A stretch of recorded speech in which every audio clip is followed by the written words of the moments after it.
साथ मैं हूं जासमिन शर्मा और हेडलाइंस के बाद सीधे बात करते हैं खबरों की और शुरुआत करेंगे आज की सबसे महत्वपूर्ण खबर के साथ। जम्मू कश्मीर के सूरत हाल को लेकर आज गृह मंत्रालय में महत्वपूर्ण बैठक होनी है।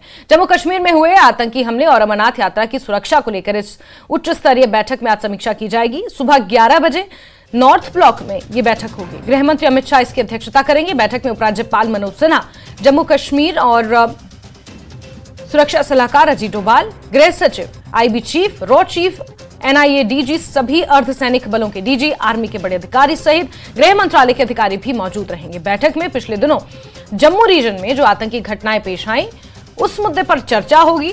आगामी अमरनाथ यात्रा को लेकर इसमें समीक्षा की जाएगी। साथ ही साथ जम्मू रीजन में आतंकवाद से निपटने के लिए किसी इंटीग्रेटेड प्लान पर भी विचार किया जा सकता है। अमरनाथ यात्रा बहुत जल्द शुरू होने वाली है। सुरक्षा व्यवस्था चाक चौबंद रहे, इसको लेकर अतिरिक्त व्यवस्थाएं, इस मुद्दे पर भी बैठक में चर्चा होनी है। अर्धसैनिक बलों के तमाम अधिकारी, गृह मंत्रालय के अधिकारी, रक्षा सलाहकार अजीत डोभाल के साथ साथ उपराज्यपाल मनोज सिन्हा भी इस बैठक में शामिल होंगे। आपको बता दें अमित शाह इस बैठक की अध्यक्षता करेंगे और अमित हमारे सहयोगी ज्यादा जानकारियों के साथ इसी खबर पर जुड़ गए हैं। अमित, सुबह 11 बजे गृह मंत्रालय के नॉर्थ ब्लॉक में यह बैठक रखी गई है। कितनी महत्वपूर्ण इस बैठक को माना जाए, खासतौर पर उसके बाद जब जम्मू रीजन में आतंकी घटनाएं एक के बाद एक अंजाम दी जा रही थी? देखिए, बेहद अहम ये बैठक है और जिस तरीके से जम्मू और अमरनाथ यात्रा को सुरक्षित किया जाए, गृह मंत्री अमित शाह पूरा विस्तृत ब्यौरा लेंगे और खास बात यह कि सारे जो आला अधिकारी हैं वो मौजूद रहेंगे। तो जम्मू हमलों के बाद ये बैठक बेहद महत्वपूर्ण हो जाती है और इस बात की पूरी उम्मीद है कि महत्वपूर्ण इंस्ट्रक्शन दिए जाएंगे सिक्योरिटी एजेंसी को, संबंधित एजेंसियों को। अमित, आपकी आवाज हम तक सही से नहीं पहुंच पा रही है। आपसे दोबारा जुड़ने की हम कोशिश करेंगे, लेकिन इस बीच आपको बता दें ये महत्वपूर्ण बैठक 11 बजे शुरू होगी और केंद्रीय गृह मंत्री अमित शाह इस बैठक की अध्यक्षता करने वाले हैं। तमाम आला अधिकारी इस बैठक का हिस्सा होंगे। उपराज्यपाल मनोज सिन्हा इस बैठक में शामिल होंगे। गृह मंत्री अमित शाह इसकी अध्यक्षता करने वाले हैं और बैठक में उपराज्यपाल मनोज सिन्हा के साथ साथ एनएसए अजीत डोभाल, गृह सचिव, IB chief, raw chief, NIA DG, सभी अर्धसैनिक बलों के डीजी, आर्मी के बड़े अधिकारी इस बैठक में हिस्सा लेंगे। साथ ही साथ आपको बता दें कि पिछले दिनों जम्मू रीजन में जो आतंकी घटनाएं पेश आई थी उस मुद्दे पर खासतौर पर चर्चा होगी। बहुत जल्द अमरनाथ यात्रा भी शुरू होने वाली है और किस तरीके से सुरक्षा व्यवस्था चाक चौबंद हो इसको लेकर विचार किया जाएगा, मंथन किया जाएगा। बड़ी बात यह है कि हिंदू बाहुल क्षेत्रों में जिस तरह से आतंकवादियों ने अपनी स्ट्रैटेजी में बदलाव किया है, आतंकवादी घटनाएं रियासी, डोडा, कठुआ, इन तमाम इलाकों में पेश आई हैं, इसके बाद से सुरक्षा एक बड़ी चुनौती बनी हुई है, खासतौर पर उस रीजन में जहां माना जा रहा था कि आतंकवाद का सफाया हो चुका है। लेकिन एक बार फिर से वहां पर आतंकी घटनाओं का होना कहीं ना कहीं बड़ी चिंता का विषय है। 4-5 दिनों से सर्च अभियान लगातार चलाया जा रहा है। कुछ लोकल्स द्वारा संदिग्धों को भी देखा गया है। साथ ही साथ कुछ ऐसे लोगों को शक के बिना पर हिरासत में भी लिया गया है, उनसे भी पूछताछ की जा रही है। और आज महत्वपूर्ण बैठक, ये सुरक्षा स्थिति को लेकर इस बैठक में जायजा लिया जाएगा, मंथन किया जाएगा और आगामी अमरनाथ यात्रा पर किसी तरह का कोई खतरा ना हो इसको लेकर प्लान तैयार किया जाएगा। अमित पांडे हमारे सहयोगी एक बार फिर से फोन लाइन पर जुड़ गए हैं। जी अमित, आप जानकारी दे रहे थे कि तमाम आला अधिकारी इस बैठक का हिस्सा होंगे और बहुत जल्द क्योंकि अमरनाथ यात्रा भी शुरू होने वाली है, ऐसे में सुरक्षा व्यवस्था एक बड़ी चिंता बनी हुई है। अमित,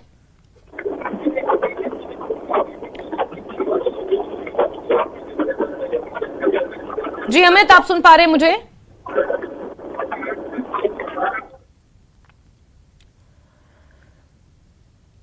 चलिए, अमित से दोबारा हम संपर्क करने की कोशिश लगातार कर रहे हैं। 11 बजे ये बैठक, जिसे बेहद महत्वपूर्ण माना जा रहा है, पिछले दिनों जम्मू रीजन में आतंकी घटनाओं में तेजी आई है और उसी मुद्दे पर यह बैठक है।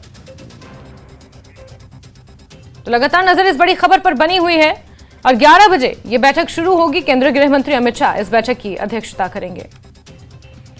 और इसी बीच जहां दिल्ली में मंथन हो रहा है, जम्मू कश्मीर में भी सेना और पुलिस ने अपनी कमर कस ली है। पुलिस महानिदेशक आर एस स्वैन ने हीरानगर का दौरा बीते कल किया और इस दौरान उन्होंने हीरानगर में सुरक्षा व्यवस्था की समीक्षा की।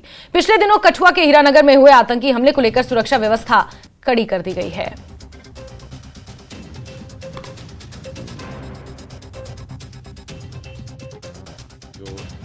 थ्रेट है या जो चैलेंज है वो कितना संगीन है या कितना बड़ा है, तो मैं और जगह में भी ये कहा हूँ कि सारे के सारा जो चैलेंज है पार से आ रहा है और उन लोगों ने एक फैसला लिया है कि उनका कामकाज ख़त्म होने को जा रहा था या उनको काफ़ी धक्का कश्मीर में पहुंचा है, तो अब वो जो जिनका धंधा पानी इससे चालू था तो वो कैसे इतना आसानी से छोड़ देंगे। तो वो ठेकेदार बैठे हुए हैं पार, तो इन्होंने अपने हिसाब से इसको ज़िंदा रखने के लिए अपनी ठेकेदारी को ज़िंदा रखने के लिए भेजेंगे।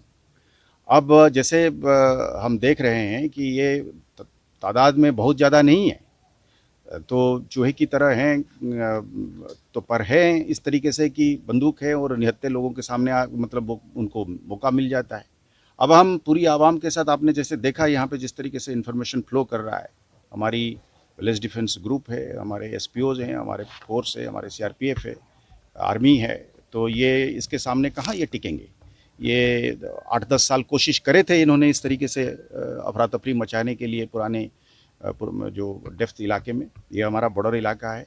गुजारिश ये है आवाम से कि इंफॉर्मेशन फ्लो ज़रूर जारी रहे, पर हम एक अंग्रेजी में एक लफ्ज़ कहते हैं कि माने फॉल्स फ्लैग हो जाता है। मतलब कई बार इंफॉर्मेशन में आप मतलब हम डर के मारे कई बार होता है, तो उसको परखें, क्योंकि नफरी उतनी होती है, फिर हम जहाँ पे होना चाहिए वहीं होना चाहिए हमें। तो ये एक है, पर इसके बावजूद भी हम जो भी इन्फॉर्मेशन आता है, आपने देखा होगा एसपी साहब को, एसएसपी साहब को, डीआईजी साहब को, कि यहाँ पे हर छोटे बड़े इन्फॉर्मेशन पर हम रिस्पॉन्ड करते हैं। हमको ऊपर से भी इसी तरीके से इंस्ट्रक्शंस हैं गवर्नमेंट ऑफ इंडिया दिल्ली से कि साहब हम और मजबूत करेंगे अपने टीमों को, गाड़ियों में, नाइट विजन डिवाइस में, वेपन में, ट्रेनिंग में, और हम इनको चुन चुन के मार डालेंगे। डोडा के कोटा टॉप में आतंकियों से मुठभेड़ के बाद भागे आतंकियों की तलाश अभी भी जारी है। सेना जहां ऑपरेशन चला रही है, वहीं गांव के रक्षा गार्ड भी अलर्ट मोड पर हैं। वो अपनी ओर से पूरी तरह तैयार है।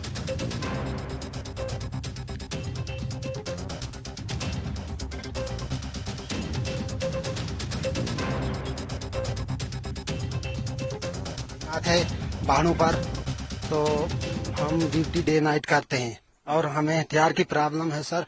हमें ऑटोमेटिक हथियार मिले तो हम पहाड़ों पर भी जा सकते हैं। तो ऐसे हम अपने गांव में बिल्कुल अलर्ट रहते हैं, कोई भी घुसने की कोशिश नहीं कर सकता है। हम 24 घंटे ड्यूटी पर तैनात रहते हैं। जी जी हाँ जी हाँ, पूरी तरह से हम कारआमद रहते हैं बिल्कुल अपनी ड्यूटी पर। तो यहाँ आसपास के गांव में भी और वीडीसी? जी हाँ, काफी वीडीसी हैं। अच्छा। ये चौरी में वीडीसी है, कंसर, हम लुड्डू, भेजा हर जगह में है जी। अच्छा, तो सारे अलर्ट है इस टाइम? बिल्कुल अलर्ट है सर। माहौल कुछ खराब हो गया है तो हर वीडीसी अलर्ट है। लेकिन आपको लगता है कि वीडीसी के रहते वो इस तरफ नहीं आएंगे? नहीं सर, ऐसे तो वो गांव में नहीं आ सके, क्योंकि उनको भी बहुत डर है। हम लोग तैनात रहते हैं रात दिन अपनी ड्यूटी पर। जी हाँ हाँ, हमें कोई ऐसी इंफॉर्मेशन मिले तो हम बिल्कुल फौज के साथ हाथ बटाते हैं। अगर हमें कोई भी थोड़ी सी इंफॉर्मेशन मिल जाए तो हम एकदम फोन पर भी राब्ता कर लेते हैं। चलिए बढ़ते हैं आगे। और अखिल भारतीय कांग्रेस कमेटी के महासचिव जीए मीर ने कहा कि मौजूदा स्थिति बहुत ही चिंताजनक है। सरकार को इससे निपटने के लिए उठाए गए कदमों के बारे में स्पष्ट रूप से बताना चाहिए। मीर ने यह कहा कि जम्मू कश्मीर में विधानसभा और अन्य चुनावों को लेकर सभी ने उम्मीदें लगाई हुई हैं, लेकिन अभी तक इस संबंध में कुछ नहीं किया गया और केंद्र पूरी तरह से विफल रहा है।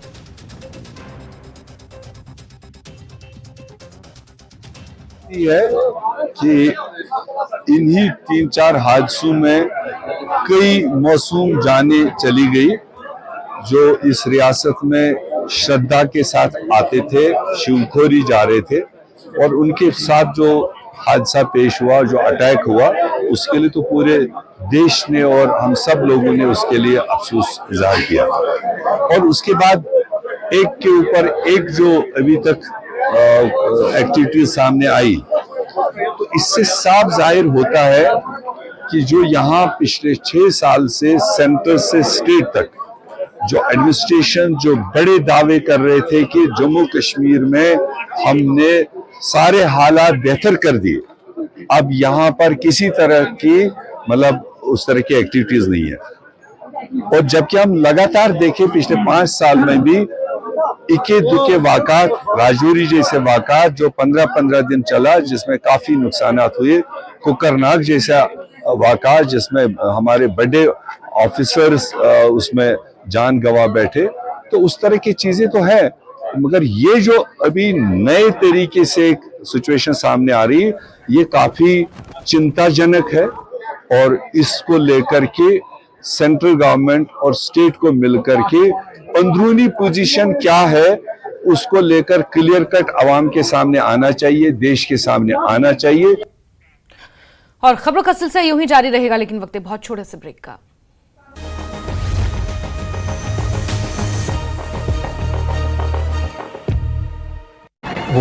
हाल ही में रिवर राफ्टिंग सहित अन्य गतिविधियों के भी उठा रहे लुत्फ। कांगड़ा एसडीएम शांत जसवाल ने क्लीन कांगड़ा, ग्रीन कांगड़ा की शुरू की मुहिम के तहत कांगड़ा सदर समेत पेरीफेरी के तमाम क्षेत्रों में साफ सफाई और पेड़ पौधे लगाने का भी किया गया है काम। डीजीपी आरआर स्वैन ने किया हीरानगर का दौरा, सुरक्षा व्यवस्था का लिया जायजा, आतंकियों की तलाश जारी, हर छोटी बड़ी सूचना पर नजर, हम इनको चुन चुन कर मारेंगे। शनिवार से NH-44 पर यातायात स्थगित, नाशरी और बनिहाल के बीच यातायात रहेगा बंद, मरम्मत रखरखाव के लिए यातायात रहेगा बंद।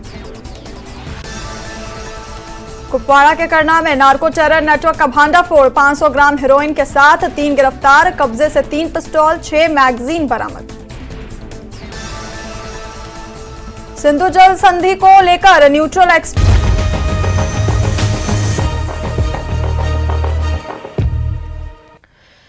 चलिए ब्रेक के बाद आगे बढ़ते हैं। डोडा के भलीसा में डिफेंस टीम के गठन के बाद युवाओं के हौसले बुलंद हैं। युवाओं के साहस से लाडू, कांसर और राजपुरा गांव पूरी तरह सुरक्षित हैं। यहां युवा जनता की सुरक्षा के लिए 24 घंटे काम करते हैं। गांव के युवाओं का कहना है कि उनकी सतर्कता का ही नतीजा है कि इन गांव की सीमा में किसी ने घुसने की हिमाकत नहीं की और अल्पसंख्यकों का पलायन भी नहीं हुआ।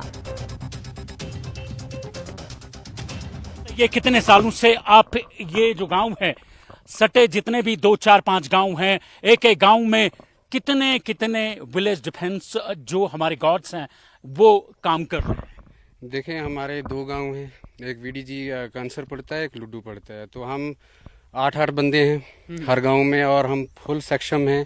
हम पूरी अपने गांव में ड्यूटी प्रॉपर देते हैं, डे नाइट अपनी ड्यूटी देते हैं ताकि गांव पे कोई भी आफत न पड़े और हम बिल्कुल सक्षम हैं सर।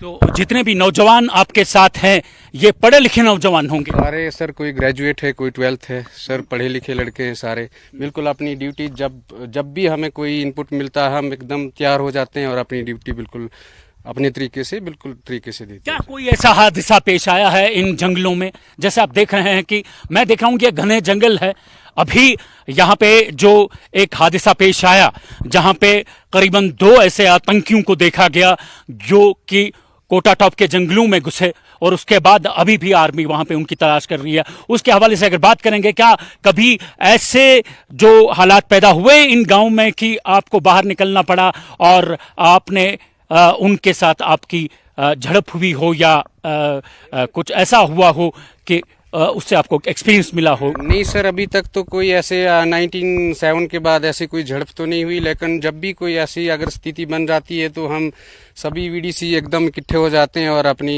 ड्यूटी पूरे गांव में पूरा हर जगह चेक करके अपनी ड्यूटी रात को भी देते हैं और डे को भी देते हैं। क्या हम कह सकते हैं कि जब सरकार ने इसका कयाम अमल में लाया वीडीसी ग्रुप का, तो इस डर के मारे वो जो आतंकी है इन जो ये जितने भी गांव हैं आपके यहाँ के अंदर आने की मतलब कोशिश नहीं करते होंगे, वो डरते होंगे यहाँ अंदर आने में? बिल्कुल सर, देखें जब से वीडीसी मिली है, नहीं तो यहाँ से माइग्रेशन होती थी सर, लेकिन अब जब से वीडीसी यहाँ पे मिली है सब लोगों को, मतलब जितने भी यंग लड़के उनको मिली है, तब से यहाँ मिलिटेंट ऐसे तो नहीं आ नहीं सकते हैं। मतलब हम फुल सक्षम हैं अपनी ड्यूटी देने में, तब से कोई ऐसा इंसिडेंट हुआ नहीं है सर जी। जब से वीडीसी यहाँ पे तैनात हुई है ऐसी कोई इंसिडेंट नहीं हुआ अभी। कैमरामैन आशु के साथ भलेसा सामे राजिंदर, न्यूज़ 18 जम्मू। कुपवाड़ा पुलिस ने एक अहम ऑपरेशन के दौरान एलओसी के पास करनाह इलाके में नार्को टेरर का भांडाफोड़ किया। इस मामले में कई लोगों को गिरफ्तार किया गया, वहीं उनके कब्जे से भारी मात्रा में हथियार और गोला बारूद बरामद हुआ है। हम लोगों को एक इनपुट आया था कि कुछ लोग हैं जो करनाह में नारकोटिक्स और आर्म्स एम्यूनेशन की तस्करी कर रहे हैं। तो हम लोगों ने उनके लिए एक ट्रैप सेट किया था। पिछले कुछ दिनों में हम लोगों ने इनकी प्लानिंग करी थी, उसको आर्मी के साथ मिलके हमने एग्जीक्यूट किया है। तो उसमें 3 लोगों को अरेस्ट किया है और इसमें हमारे पास 500 से ज़्यादा ग्राम हेरोइन, 5 किलो से ऊपर एक्सप्लोजिव्स, 3 पिस्टल 76 राउंड और 6 पिस्टल की मैगजीन बरामद हुई है। कुपवाड़ा का बहुत लंबा एलओसी है। कुपवाड़ा की 150 किलोमीटर की बॉर्डर है और कुपवाड़ा ट्रेडिशनली एक इन्फिल्ट्रेशन रूट भी रहा है। तो इसलिए हम हमेशा ये रेडी रहते हैं, ये मान के कि इन्फिल्ट्रेशन की ताक में ज़रूर टेररिस्ट लगे हुए होंगे। और जैसे कि मैंने कहा कि हमारा इंटेलिजेंस ग्रिड जो है वो इसमें एक्टिव है एकदम। और ये जो समय है, गर्मियों का समय, इस समय ज़्यादातर इन्फिल्ट्रेशंस होते हैं। तो हम लोगों ने अपने आप को एकदम अलर्ट रखा है, आर्मी के साथ कोऑर्डिनेशन बनाए रखा है और हमने पिछले महीने ही आर्मी के साथ कोऑर्डिनेशन में एक इन्फिल्ट्रेशन बिड जो है वो फॉइल किया था, जो करना फॉरवर्ड एरिया में ही हुआ था। तो इसलिए हम लोग एकदम सामाजिक और जनजातीय कल्याण विभाग यूटी लद्दाख ने लेह और कारगिल दोनों जिलों में नशा मुक्त भारत अभियान के तहत यूटी स्तरीय पेंटिंग प्रतियोगिता का आयोजन किया, जिसका विषय नशीली दवाओं का दुरुपयोग और मानसिक स्वास्थ्य आपस में जुड़े हुए संघर्ष था। इस पहल का उद्देश्य स्कूली छात्रों की कलात्मक प्रतिभा को उजागर करना था। पेंटिंग कंपटीशन कर रहे हैं। आइडिया है कि बच्चों को ड्रग अब्यूज, सब्सटेंस अब्यूज की awareness, it's one of the awareness initiative, जिसमें पेंटिंग करके बच्चे अपना expression they will show it on a paper. ले कारगिल दोनों में आज ही कंपटीशन हो रहा है। अभी जैसे आपने देखा होगा यहाँ पे ले पब्लिक स्कूल में, लद्दाख पब्लिक स्कूल में अराउंड 120 स्टूडेंट्स रजिस्टर हुए हैं एंड आई एम टोल्ड कि कारगिल में भी अराउंड 120-130 स्टूडेंट्स कारगिल हेडक्वार्टर्स में भी कंपटीशन में पार्ट ले रहे हैं। इसके अलावा across both the districts her school में कंपटीशन हो रहा है। 26 को जो भी बेस्ट पेंटिंग्स होंगे उनको डिस्प्ले किया जाएगा, because 26 is the international day the fight against drug abuse. So ये एक इनिशिएटिव है क्योंकि बच्चे सबसे इफेक्टिव मैसेजेस होते हैं। अवेयरनेस फैलाना चाहते हैं ड्रग अब्यूज़ के बारे में। आज के हमारे पेंटिंग कंपटीशन का थीम भी है substance abuse and mental health intertwine struggle. इस पेंटिंग कंपटीशन में जो हेडक्वार्टर में, जैसे कारगिल हेडक्वार्टर और लेह हेडक्वार्टर के बच्चे एक जगह आके फिजिकली ये कंपटीशन में पार्टिसिपेट कर रहे हैं और बाकी जो दूर दराज के स्कूल्स हैं वहाँ पर बच्चे रिमोटली पार्टिसिपेट कर रहे हैं और वो अपने पेंटिंग्स हेडक्वार्टर में भेजेंगे। ये जो नशा मुक्त भारत अभियान का कैंपेन हम चला रहे हैं, इसको हम और हम अवेयरनेस का काम करेंगे और हम बहुत सारे हर स्कूल में हर यूथ को, वुमेन्स को, हर लोगों को हम अवेयरनेस फैलाएंगे और लद्दाख को ड्रग फ्री जोन बनाने में हर पुरजोर कोशिश करेंगे। Thank you. आगे बढ़ते हैं। खंड विकास अधिकारी टंगमर्ग ने टंगमर्ग के आसपास के 24 आवासीय क्षेत्रों की एक सूची जारी की है, जिसमें आवासीय वाणिज्यिक भवनों के निर्माण, पुनर्निर्माण या परिवर्तन के लिए पंचायत सचिवों के बजाय गुलमर्ग विकास प्राधिकरण से अनुमति मांगी गई है। गुलमर्ग नागरिक फोरम और अन्य ने इस अनुमति आदेश के खिलाफ अपनी चिंता भी जाहिर की है। लोगों ने बीडीओ के इस आदेश के खिलाफ अपना गुस्सा भी जाहिर किया। गुलमर्ग नागरिक फोरम ने इस मुद्दे को गुलमर्ग विकास प्राधिकरण के मुख्य अधिकारी वसीम राजा और एसडीएम गुलमर्ग के साथ एक महत्वपूर्ण बैठक के द्वारा साझा किया, जिसमें इस आदेश को रद्द करने की अपील की गई और वसीम राजा से इस आदेश को सही करने को कहा गया। वसीम राजा ने कहा कि अब आवासीय भवन के निर्माण के लिए प्रखंड विकास पदाधिकारी की अनुमति ही काफी होगी। साथ ही उन्होंने कहा कि इस सर्कुलर को बदला भी जाएगा। दिनों से यहाँ से एक सर्कुलर जारी हुआ था बीडीओ ऑफिस टंगमर्ग की जानिब से, जिस इलाके में तशवीश फैल गया कि हमारी कंस्ट्रक्शंस पे क्यों बैन लगती है अगर रेजिडेंशियल पर्पसेस के लिए हम अप्रोच करते हैं। जैसे कि पहले as per circular of the year 2022 panchayat raj act के तहत sarpanch of the halqa was giving the permission for raising construction of residential houses in the rural areas. जब पंचायत डिसॉल्व हो गई तो उसके बाद एडमिनिस्ट्रेटर के तौर पर बीडीओ को अपॉइंट किया गया था। तो अब बीडीओ साहब परमिशन देते थे रेजिडेंशियल हाउसेज कंस्ट्रक्ट करने के लिए। क्योंकि जो ये सर्कुलर पेश हुआ तो इससे आवाम में एक तशवीश पेश हुआ कि शायद हमारी कंस्ट्रक्शन पे बैन होगी। तो सीओ साहब ने हमें एश्योर किया कि हम ये ऑर्डर मॉडिफाई करेंगे, क्योंकि ये कोई पत्थर की लकीर नहीं होती, इनएडवर्टेंटली हो गया है। तो रेजिडेंशियल कंस्ट्रक्शन पे कोई भी पाबंदी पाबंदी नहीं है, जो वो ऐसे ही चलेगा जैसे चल रहे थे। उसमें जो कॉम्पिटेंट अथॉरिटी थी, BDO कंसर्न था, VLW था, या जो कंसर्न पटवारी हल्का होता है, वो 3 मेंबर की कमेटी होती है, तो वही वो परमिशंस वगैरह देंगे। तो उस सिलसिले में हमारा कोई इंटरप्शन नहीं होगा इसमें। या इसमें हमने ये भी बात डिस्कस की कि जो इलाके में बाकी कंस्ट्रक्शन की एक्टिविटीज़ होती है, तो इन्होंने बोला कि हम वो रेगुलराइज करना चाहते हैं, हम बैन नहीं करना चाहते, बल्कि हम रेगुलराइज करना चाहते हैं। अगर कोई कमर्शियल कंस्ट्रक्शन करता है तो वो as per act, as per rules, commercial permissions के तहत वो कंस्ट्रक्शन करे। ये जो BDO साहब ने जो ये नोटिस इशू की है, इसमें अमेंडमेंट होनी चाहिए, मैं भी एग्री करता हूँ। और ये जो कन्फ्यूजन क्रिएट किया गया है कि जैसे हमने कोई कंस्ट्रक्शन, रेजिडेंशियल हाउसेस के कंस्ट्रक्शन पे कोई बैन कुछ नहीं है। हम लोग कोशिश कर रहे हैं कि रेगुलेट करने की, ताकि जो कोई रेजिडेंशियल परमिशन ले, वो रेजिडेंशियल परमिशन लेके इसको कमर्शियल स्ट्रक्चर में कन्वर्ट ना करे, जैसे पहले भी आपने बहुत जगहों पे यहाँ कंप्लेंट आई है। हमारा मकसद यही है, GDA का मकसद ये है, पूरी एडमिनिस्ट्रेशन का मकसद है कि हम रेगुलेट करें कंस्ट्रक्शन को इस हिसाब से कि ताकि कोई आपके जो खूबसूरत इलाके हैं, खूबसूरत गांव हैं, ये कंक्रीट जंगल्स में तब्दील ना हो। किसी भी बीमारी की स्थिति में मानव जीवन को बचाने में एक डॉक्टर महत्वपूर्ण भूमिका अदा करता है और अक्सर कहा जाता है कि उपचार एक डॉक्टर के हाथ में होता है। निसार अहमद नाम के एक डॉक्टर ने मागाम अस्पताल में एक कार्डियक अरेस्ट मरीज को बचाया है। मागाम के नागरिक समाज ने डॉक्टर निसार को उनके अथक प्रयासों के लिए सम्मानित भी किया और उनके काम की सराहना भी की।